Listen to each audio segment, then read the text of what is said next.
Assalamualaikum warahmatullahi wabarakatuh. Selamat pagi, salam sejahtera buat kita semuanya. Alhamdulillah, puji syukur kehadirat Allah. Karena di pagi hari ini kita semuanya senantiasa diberikan nikmat, rahmat dan maghfirah. Dan salah satu bentuk kenikmatan Allah yang kita terima adalah kita bisa bersama-sama belajar meskipun melalui media secara online. Tetapi kita berharap dan senantiasa berdoa kepada Allah, semoga tidak mengurangi eksistensi kita dalam belajar dan tetap bisa mendapatkan ilmu yang bermanfaat. Amin, amin, ya robbal alamin.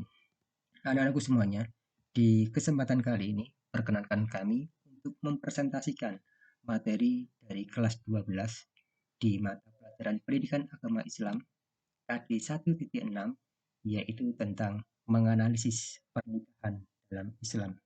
Sehingga dengan mempelajari materi ini, kita berharap kalian semuanya bisa menyimpulkan ketentuan-ketentuan pernikahan dalam Islam. Seperti apa ketentuan pernikahan dalam Islam? Mari kita ikuti bersama sesuai dengan materi yang akan kita pelajari berikut ini.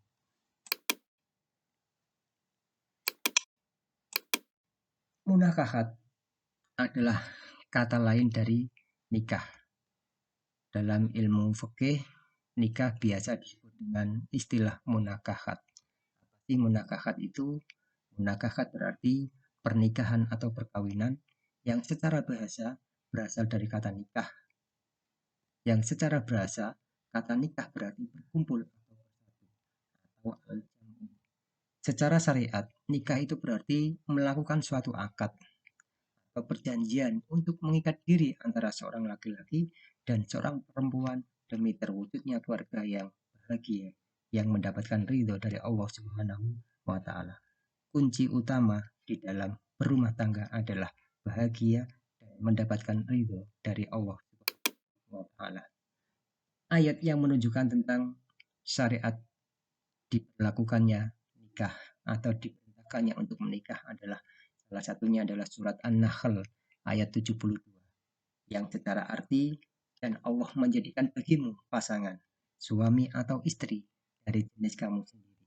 Perlu digarisbawahi, kata dari jenis kamu sendiri bisa diartikan sebagai kita berpasangan, kita berjodoh hanya dengan sesama manusia dan kita tidak mungkin bisa berjodoh dengan di luar manusia. Contoh jin, setan ataupun iblis. Karena kita memang diciptakan oleh Allah dalam pasangan yang sejenis. Artinya dari kaum Adam, yaitu manusia berjodoh dengan manusia. Dan menjadikan anak dan cucu bagimu dari pasanganmu, serta memberimu rezeki yang baik. Mengapa mereka beriman kepada yang batil, serta mengingkari nikmat Allah? Ini perlu kita pikirkan. Banyak sekali nikmat yang kita terima dari Allah, namun kebanyakan dari kita senantiasa ingkar. Surat selanjutnya yang menjelaskan tentang tujuan pernikahan adalah surat Ar-Rum ayat 21. Dalam surat Ar-Rum 21 ini menjelaskan salah satu tujuan pernikahan adalah satu, untuk mendapatkan ketentraman. Allah berikan ketentraman bagi kita yang melaksanakan pernikahan, serta dijadikannya di antara kamu rasa kasih dan rasa sayang. Sebagai bentuk naluri manusia yang membutuhkan sebuah pelindungan, maka ketika kita menikah, disitulah kita akan mendapatkan rasa kasih sayang, rasa aman, dan saling menjaga. Sesungguhnya pada yang demikian itu benar-benar ada tanda-tanda bagi orang yang berpikir. Terakhir kalinya, pasti Allah berikan sebuah pertanyaan bagi mereka yang berpikir. Kenapa kita makhluk diberikan akal, namun kadangkala jarang sekali dimanfaatkan sebagaimana mestinya. Maka di sini Allah mencoba untuk mengingatkan kembali. Ingat, bagi orang-orang yang berakal, banyak sekali tanda-tanda dari apa yang Allah berikan kepada kita semuanya. Selanjutnya, tujuan pernikahan diantaranya adalah memperoleh rasa cinta dan kasih sayang, sebagaimana tadi surat Ar-Rum, dan dijadikannya di antara kamu rasa kasih dan sayang. Tujuan yang kedua adalah untuk memperoleh ketenangan hidup yang sakinah. Allah berfirman, dan di antara tanda-tanda kekuasaannya ialah Dia menciptakan istri-istri dari jenismu sendiri istri supaya kamu cenderung dan merasa tentram kepadanya.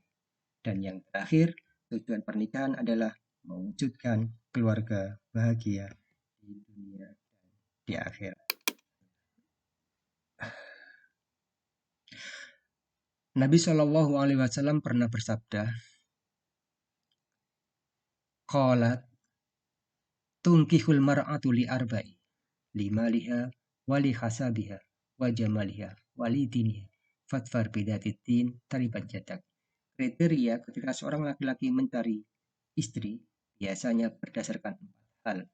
Yang pertama adalah memandang hartanya. Yang kedua adalah memandang keturunannya. Yang ketiga adalah memandang kecantikannya. Dan yang terakhir, memandang agamanya. Namun Rasulullah memperingatkan kepada kita semuanya, hati-hati. Jika engkau memilih di luar agamanya, maka engkau pasti akan merugi. Naudzubillah. Hukum pernikahan ada 5 hukum pernikahan. Ada wajib, ada sunnah, ada mubah, ada makruh, dan ada haram. Dan hukum yang paling dasar adalah mubah di dalam melaksanakan sebuah pernikahan. Hukum ini bisa berubah sesuai dengan kondisi orang yang akan menjalani pernikahan tersebut.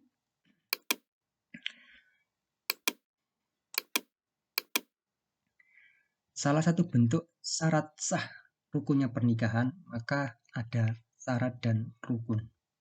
Rukun adalah ketentuan yang harus dipenuhi di dalam menjalankan syariat pernikahan.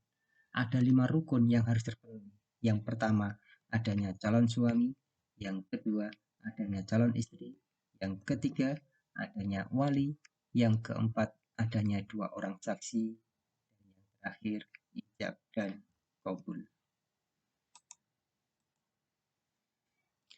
Di samping itu pula, Islam melarang beberapa pernikahan dan dianggap tidak sah. Larangan ini bukan karena syarat ataupun ketentuan ataupun rukun yang tidak terpenuhi, namun tidak sahnya ini karena ada unsur yang lain, yang di situ kadangkala merugikan salah satu pasangan, baik dari pihak istri maupun dari pihak suami. Yang pertama, Allah melarang kita untuk nikah mut'ah, yaitu nikah kontrak. Allah juga melarang kita menikah dengan pernikahan sighar, yaitu pernikahan dengan barter. Allah melarang kita menikah dengan pernikahan muhalil, yaitu orang yang sudah ditalak bain, ingin rujuk kembali dengan suami pertamanya, dia mencari orang lain untuk menikahi dia, kemudian diceraikan. Itu pun dilarang dalam Islam. Islam juga melarang nikah dalam kondisi ikhram dan menikahi orang pada masa itu. Allah juga melarang bagi kita semuanya menikah tanpa wali. Jika dipaksakan, maka tetap nikahnya tidak akan sah. Dan Allah juga melarang nikah dengan wanita kafir, dan terakhir menikah dengan mahram. Anak-anakku semuanya, banyak sekali yang tentunya perlu kita pelajari. Mulai dari awal sampai dengan akhir. Banyak hal-hal yang menuntut kita untuk bisa paham bagaimana tentang ilmu nikah. Kenapa ini wajib bagi kita semuanya? Karena kita tidak ingin dalam rumah tangga nanti terjadi sesuatu yang sudah benar-benar bisa merusak pernikahan tanpa kita ketahui, yang nanti ujung-ujungnya akan menjadikan kita bisa berbuat maksiat, bahkan terjerumus ke dalam perzinahan gara-gara kita tidak paham tentang ilmu pernikahan. Apa sih manfaatnya pernikahan? Bisa kita lihat di sini. Yang pertama adalah untuk memenuhi tuntutan manusia yang asli, membentengi martabat manusia dari perbuatan kotor dan keji, menegakkan rumah tangga yang Islam, meningkatkan ibadah pada Allah, dan mendapatkan keturunan yang soleh.